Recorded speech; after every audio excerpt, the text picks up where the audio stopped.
அன்பு மாணவ செல்வங்களுக்கு கலாபாரதியின் வாழ்த்துக்கள் கோடி. இப்போ ஒரு ஃபென்டாஸ்டிக் ப்ராப்ளம் நம்ம செய்ய போகிறோம். ஒரு தகவலுக்காக சொல்கிறேன். இந்த மாதிரியான விஷயத்தை தான் கலீலியோ ஆராய்ச்சி பண்ணார். ஸோ அதிலேருந்து டிரைவ் பண்ணி இவங்க என்ன செஞ்சுருக்காங்க, இந்த ப்ராப்ளம் வந்து கொடுத்துருக்காங்க. ரியலாகவே ஃபென்டாஸ்டிக் ப்ராப்ளம். கைனமேட்டிக்ஸும் மெக்கானிக்ஸும் எப்படி கனெக்ட் ஆகுதுங்கிறத நீங்கள் புரிஞ்சுக்கிறதுக்கு அற்புதமான ப்ராப்ளம். கவனமாக கவனிங்க, சரிங்களா? Now let us read the problem. Two inclined frictionless tracks. Inclined frictionless tracks நான் இதான் பிள்ளைங்களா. ஓகே, ஒன் கிராஜுவலாக இருக்குது, அண்ட் அதர் ஸ்டீப்பாக இருக்குது. இங்கே விழுந்தா சல்லுன்னு போவோம். இந்த மீட்டட் ஏ, ரெண்டு ஏங்கிற இடத்துல சந்திக்குது. Where two stones are allowed to slide down from rest, one on each track. So ரெண்டு சமமான கல்லை எடுத்து ரெண்டு பக்கம் என்ன செய்கிறோம், நம்ம சருகிறதுக்கு அனுமதிக்கிறோம். கேள்வி, will the stones reach the bottom at the same time? ஒரே நேரத்துக்கு தரையில் வந்து சேருமா? திங்க் பண்ணுங்க. Will the reach there with the same speed? கல் இங்கே வர்றதுக்கும் ஒரே வேகத்தில் வருமா?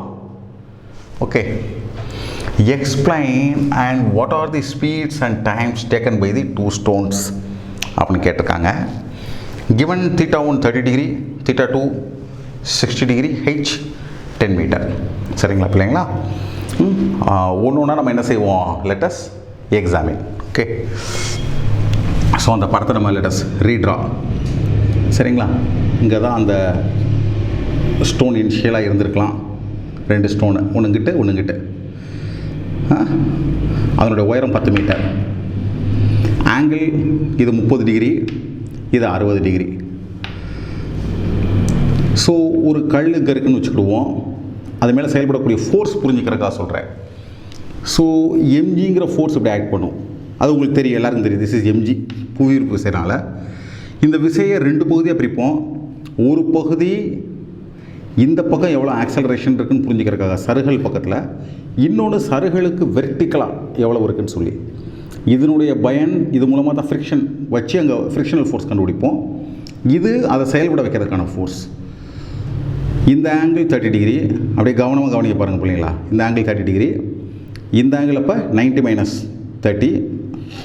புத்திக்குள்ளதை கனெக்ட் பண்ணுங்கள். Right angle triangle. ஒரே மனசாக நான் சொல்கிறது கவனிங்க. இது 30, இது 90 மைனஸ் 30 60. அப்போ இது எவ்வளவு, 30. இதுவும் ஒன்று. பிள்ளைங்களோட புத்தியில் பதிஞ்சிடணும். என்றைக்கும் பதியணும். ரெண்டு ஆங்கிள் ஒன்று. This is MG. ஃபோர்ஸோடைய வெர்டிக்கல் காம்போனன்ட் அட்ஜசன்ட் சைடாக இருக்குது. ஸோ எம்ஜி காஸ் தீட்டா 1 ஞாபகம் வச்சுக்கோங்க பிள்ளைங்களா. என்றைக்குமே இந்த காம்போனன்ட் எம்ஜி காஸ் தீட்டா 1. இது ஆப்போசிட்டில் இருக்குது, எம்ஜி சைன் தீட்டா 1. அப்போ இது எவ்வளவு, எம்ஜி சைன் 30. இப்போ சொல்லுங்கள், இது எவ்வளவு, இந்த ஆங்கிள் தான். சொல்லுங்கள், அப்போ எம்ஜி சைன் 60. இது புரியணும் பிள்ளைங்களா.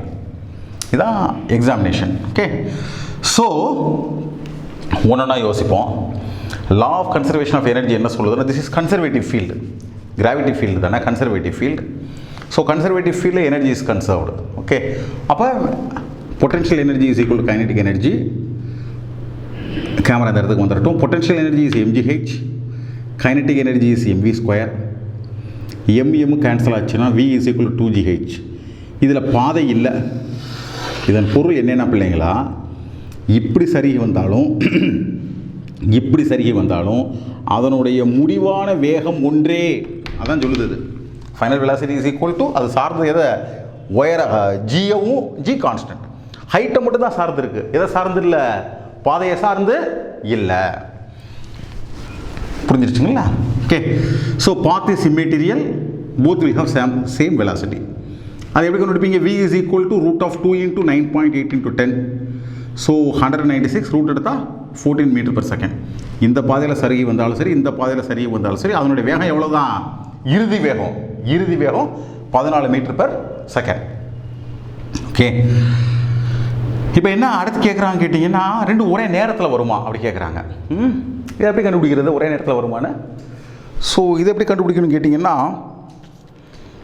வெலாசிட்டிக்கும் ஆக்சலரேஷனுக்கும் டைமுக்கு உள்ள relation v is equal to u plus at, right. ஆனால் ஆக்சலரேஷன் தெரியணும்.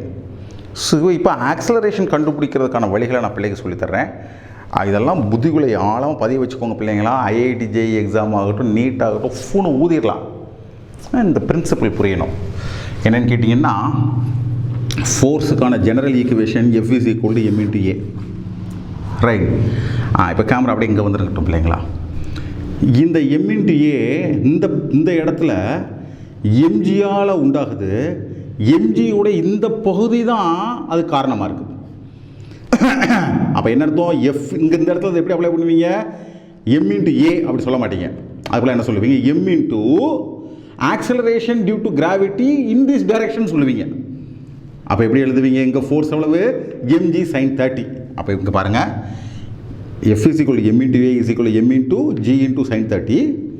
எம்ஏ கேன்சல் பண்ணிடலாம். So acceleration is equal to 9.8 into sin 30. இது எதுக்கு இந்த பிள்ளைங்க நான் சொல்கிறேன்னு கேட்டிங்கன்னா, ஆக்சலரேஷன் எதை சார்ந்திருக்கு? இந்த ஆங்கிளை சார்ந்திருக்கு. அதே மாதிரி இங்கே பாருங்கள், இந்த ஸ்லோப்பு பாருங்கள், f is equal m into A, that is m into g into sin 60. அப்போ இங்கே ஏ பாருங்கள், g sin 60 9.8 இன்ட்டு √3/2. இங்கே பாருங்கள், இந்த ஆக்சலரேஷன் 9.8 இன்ட்டு 1/2, இது 9.88 இன்ட்டு √3/2. பொருள் என்னென்னா, இப்படி மேத்தமெட்டிக்கலாக பார்த்தா புத்தி ஒர்க் ஆகாது. எப்படி ஒர்க் ஆகணும்னு கேட்டிங்கன்னா, 9.2 இங்கே வேகம், இங்கே 9.8/2 இன்ட்டு √3. அப்போ இங்கே வேகமாக கெட்டிங் ஆக்சலரேட்டட், இங்கே கெட்டிங் லெஸ் ஆக்சலரேட்டட். புரியுதுங்களா? ஸோ இப்போ கலீலியோட கைனமேட்டிக் ஈக்குவேஷன் யூஸ் பண்ணிங்கன்னா v is equal to u plus ஏடி.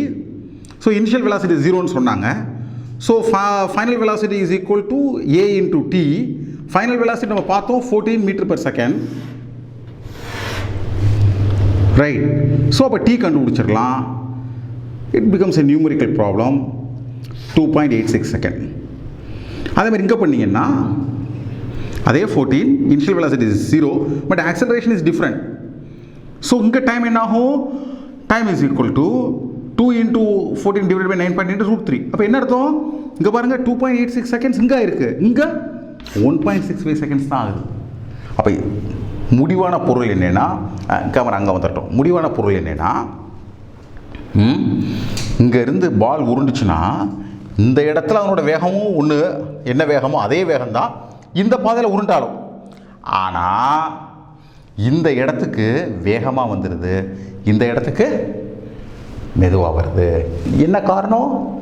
இங்கே ஆக்சலரேஷன் கம்மியாக இருக்குது, இங்கே ஆக்சலரேஷன் அதிகமாக இருக்குது.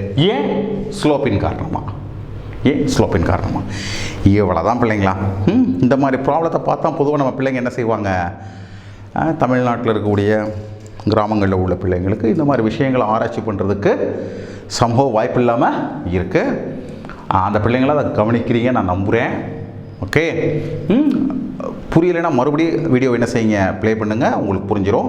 அதற்கு மேலே சந்தேகம் இருந்துச்சுன்னா கமெண்ட் பண்ணுங்கள், சேனலுக்கு சப்ஸ்கிரைப் பண்ணுங்கள். பார்த்துக்கிட்டு இருக்கக்கூடிய மாணவர்கள், இந்த சேனலை பற்றி தெரியாத பிள்ளைங்களுக்கு நம்ம சேனலை அறிமுகப்படுத்துங்க. எல்லோரும் நல்லா படிக்கணும், அவங்களுக்கு அந்த வாய்ப்பு கிடைக்கட்டும். உங்கள் அனைவருக்கும் கலாபாரதியின் அன்பு வாழ்த்துக்கள்.